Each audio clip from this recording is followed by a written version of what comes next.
So dowsing is used for many different things. Water was just one of them, and that's what it's always associated with. So when somebody always asks what is dowsing, usually everybody relates it to locating water sources, but they don't really realize that there could be, you know, different. We can use L rods, we can use pendulums.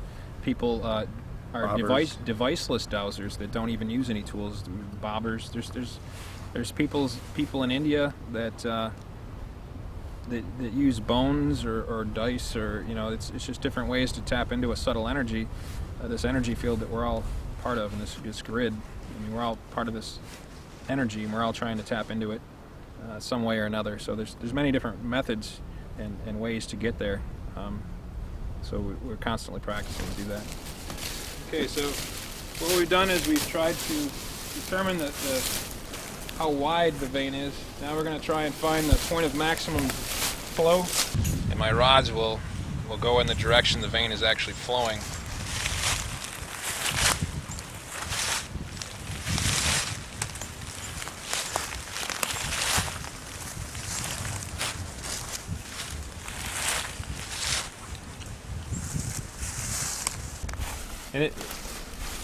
And it may even actually have a closer source than we realize, which could be over here. It just took me in a spiral, so it is possible that we are close to the source. So most likely it's flowing in this direction, asking for the edge of the water vein.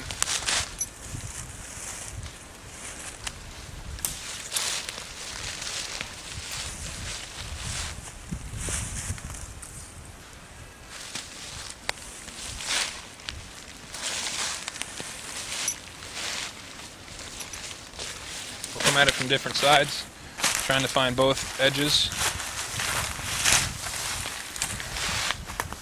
This is metal.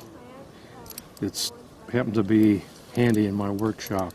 Yeah. But I've made them too with straws. Just bend the ends like that, and they can be anywhere. This is about 1 foot long. Some people make them longer, but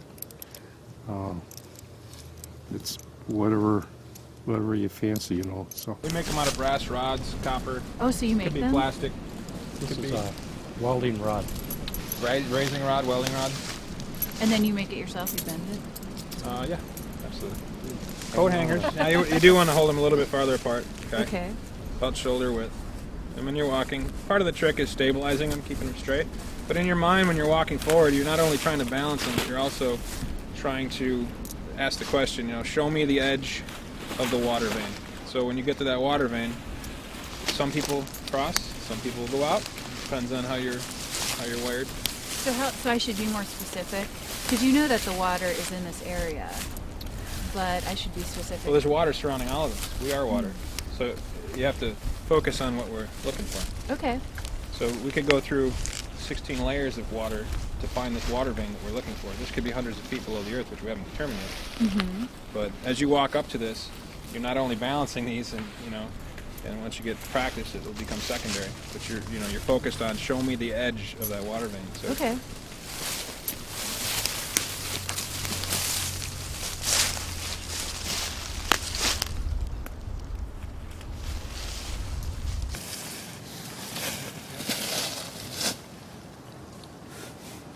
Wow.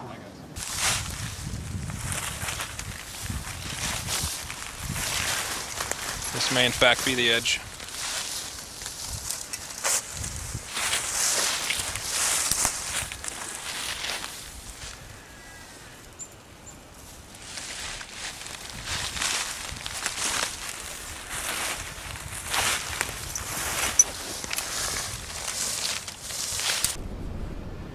Is this a good water vein?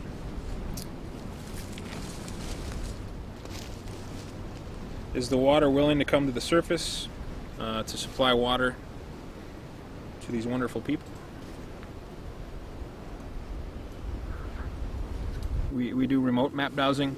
Before we came to this property to do this well siting, we actually had a plot map and located some different locations for water well sightings before we got here. So it can be done remotely.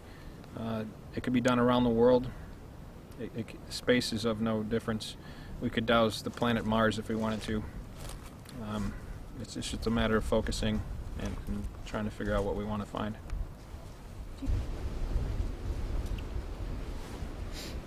It's a little inconclusive. Is it deeper than 100 feet?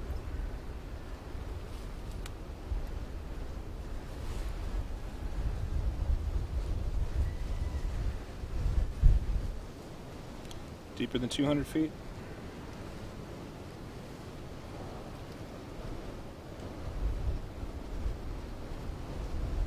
Is now a good time to douse? I wonder if the American Indians that were here had any. I think they were intuitive. They didn't need devices. They were plugged in with nature. They were plugged in to an extent that we are disconnected from. We need devices only because we are disconnected from nature. Whereas they lived the land. They knew.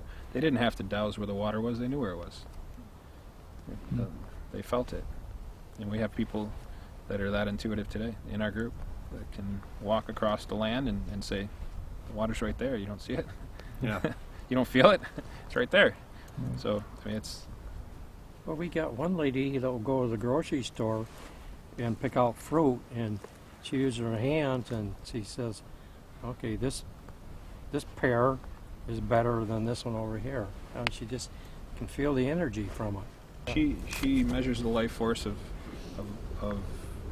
yeah, Everything. Of everything. Yeah. Right. So she can sense that, and we can do the same with the pendulum. When we walk into a fruit market, I can determine what I want to choose and which one's better, or for me or for my family. I don't have to.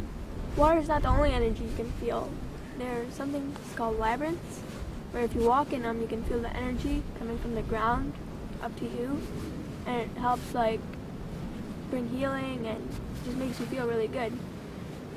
Dan, Steve, and I, we all built one in our community college. We all built one behind a house, and it's good. People need something else besides the television. They need to believe in themselves. They need to take control of their life and make decisions based on their own intuition. And I think it's heading that way.